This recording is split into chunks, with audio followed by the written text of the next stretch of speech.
Well, temporary protected status has ended for a lot of immigrants in the United States. The key word in that was temporary. So it wasn't supposed to last forever. But I'm seeing a lot of immigrants who resemble me in color saying certain things like Black Americans aren't sticking up for them and we're supposed to be looking out for them.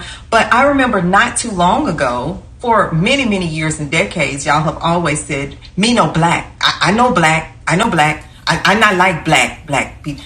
That's what you guys said forever. I remember it vividly. I remember y'all getting over here and getting all those grants and stuff that the Democrats gave you, because they needed to use you, and they did. And you took those grants and you thought that made you better than Black Americans because y'all called us lazy and said why we can't do the same things that y'all doing because y'all getting over here and thriving, not knowing that they kept us from those very grants that they gave to you. Well, at this point, I want you to keep the same energy, okay?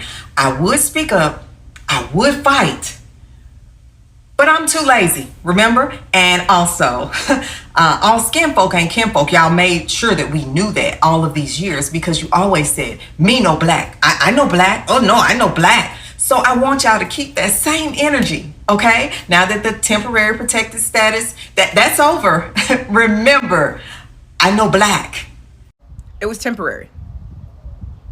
You had temporary protective status.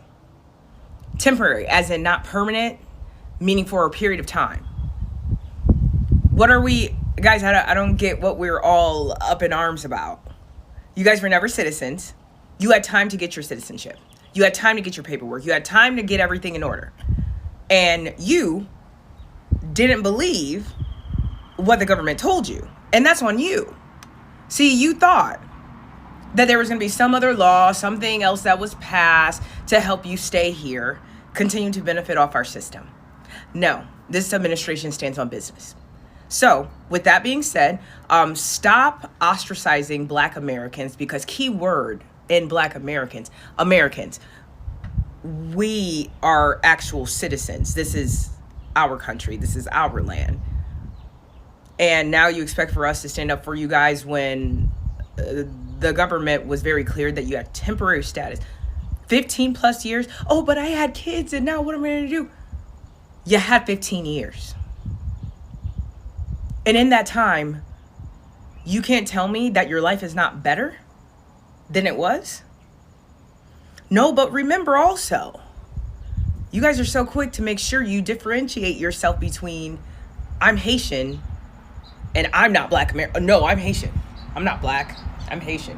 Well, good. Go back home and live in Haiti. And again, I just want to be clear. I have nothing against the Haitian people. Nothing like that. But my problem is when you come to Black Americans and say that we need to fight hard for you. You guys are just leaving us out here and these white people are doing this to us and all that. No. Don't put us in that. We have nothing to do with that. We have nothing to do with you not reading your documentation and doing what you need to do to be a member of this society. That's on you. So maybe next time, read your paperwork. What a concept. I'm Haitian. Why? Where you from? What's your background? You American? Dirty Black American? What? Huh? What? American? Black American? What? No. Hold on. You said dirty Black American. What that? You just asked me what I said. I did. Why you said that? Because that's what y'all are. Dirty Black American. Welcome back to Akata News, where I don't give a fuck about your feelings because all I care about is the motherfucking facts. So yeah, they need to send their asses back. Well, I don't know, babes, if you have checked the news today, but TPS in the higher courts have ruled that the administration, Trump, the orange Cheeto in charge, that he is actually not breaking any rules or regulations or federal bylaws by ending TPS, and that would impact Haitians and Syrians. It already had impacted other people earlier in the year, and Trump sent their asses back. They said, yeah, pack it up, you gotta go. So for all of the Haitians who stay talking greasy in Black Americans. No, I'm sorry, I can't do Americans. I need somebody with culture. I'm sorry. Black Americans got culture. Americans got culture. I need somebody with culture. culture. Americans don't have culture. I got culture. We got Like, the culture. We are the culture. who the We culture? are the culture. That's Globally, they know about Black Americans. No, hold on. We not Globally, they know about Black Americans. But you gotta remember 1804, baby. I'm the one that won American. We're not gonna use the word American. And I just want to know, why was the effort not put forth on building back up Haiti? Or better yet, why wasn't the effort put forth on actually securing your place in the United States that wasn't under TPS? Because a part of TPS is temporary. Birthright citizenship shouldn't be a thing. Unfortunately, the Supreme Court disagrees with this, and they ruled in the 6-3 decision against President Trump's attempt to overturn it. But to really understand this, we need to go back for some historical context. 1857, the Supreme Court rules on the Dred Scott case. They say that enslaved Black Americans and their descendants, me, could not sue in federal court because they were not citizens. This is during slavery and before the war. The war breaks out 1861, 1865. The 13th Amendment is ratified. Slavery is officially over. 1868, the 14th Amendment is ratified, and this overturns Dred Scott, and it says that all formerly enslaved people, all Black Americans and their descendants, again, me, are citizens. I don't think the Supreme Court intended for this to be used for a Chinese lady flying from Beijing to Guam, popping out a baby that becomes a citizen due to birthright, raising the baby back in Beijing, and sending the baby back as an adult age 18 to vote in an election. I don't think that was the intention. I think a lot of African Americans aren't aware of the allyship that Haiti has tried to give to African Americans for the longest time. Quite literally, we've always tried to be a helping hand. And alongside with the xenophobia that we've experienced since the beginning, it's extremely saddening for a lot of people to not know the history and how much Haitians and African Americans are intertwined. But even besides the Louisiana Purchase, there were the amount of refugees that came to America in total at that point in history. The fact that Chicago was founded by a Haitian man, even then, Haiti had decided to open up its doors, and in its constitution allowed any free African American that was able to find their foot on our shores, that they would be free. And Haiti even paid to have some of them come over. It's like, I don't know. Like, I just feel like the history is not talked about enough for people to understand that Haiti and Haitians have quite literally always been an ally. We've always been like this. If we've always been like this, I don't know, man. But we need the history has to come out. The people need to start to figure out how history actually happened between us, instead of all of the animosity and the tension, because we quite literally. The conversation around immigration is becoming more heated, and one issue that is getting a lot of attention is the reaction from some Black Americans after the end of temporary protected status, or also known as TPS for many Haitians. Online emotions are running high, and some people are expressing sympathy. Others are saying that the situation didn't come out of nowhere. And that's where today's discussion begins. So over the past few years, social media has been filled with arguments between different communities. Some videos have shown individuals criticizing Black Americans. There have been comments claiming Black Americans have no culture at all. Others have used disrespectful language or even negative stereotypes. It is important to remember that this comment came from individuals, not an entire community. No group should be judged by the actions or opinions of a few people, but when the clips go viral, they often have a lasting impression.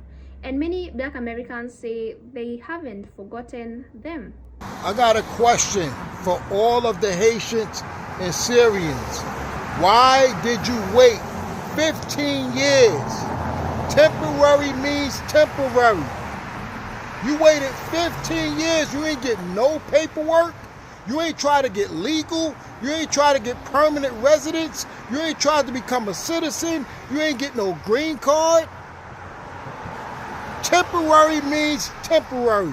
To all my Haitians and Syrians, I am glad that they're ending TPS because it was temporary. It was never permanent.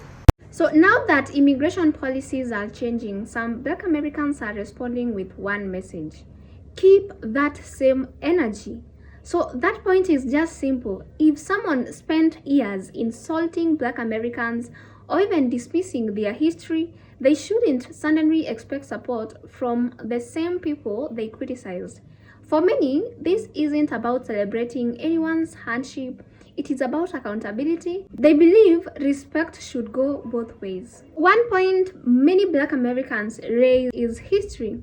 Long before today's immigration debates, Black Americans spent generations fighting for civil rights. They challenged segregation. They fought discrimination in housing, education, and employment. They organized marches. They faced violence. Many sacrificed their lives so America would become a more equal society. Many sacrificed their lives so America would become an equal society. Those struggles helped expand rights and opportunities that benefit many people living in the United States today, including later immigrants. That is why some Black Americans feel frustrated when they hear claims that they have no culture and that their history doesn't matter. Black Americans' culture has had an enormous influence around the world. The music, the fashion, the language, sports, entertainment, food, and even art. These contributions have shaped global culture for decades, whether it is the jazz, the blues, the hip-hops, R&Bs, soul music, or countless other cultural influences. Black American history has left lasting impacts. And that is why many people find it surprising when someone says Black Americans don't have a culture. At the same time, moments like these remind us that social media doesn't always respect everyone. Many Haitians have not insulted Black Americans, and many people on both sides simply want respectful conversations. And many Black Americans continue to support immigrants. And many people on both sides simply want respectful conversations. So the loudest voices often receive the most attention, but they don't always represent the majority. Immigration debates continue, emotions will probably remain high. But one lesson stands out: respect matters. If people expect support during difficult times, that respect matters. If people expect support during difficult times, the respect should also be shown during good times. History matters. Culture matters, and understanding each other's experiences matters too. What do you guys think? Do you believe the response from some Black Americans is understandable, or do you think both communities should focus on moving forward together? Share your thoughts in the comment section below, and kindly remember to keep it respectful. If you want more breakdowns like these, hit the subscribe button and join our family. Thank you so much for watching. I'll see you in the next one. Bye for now.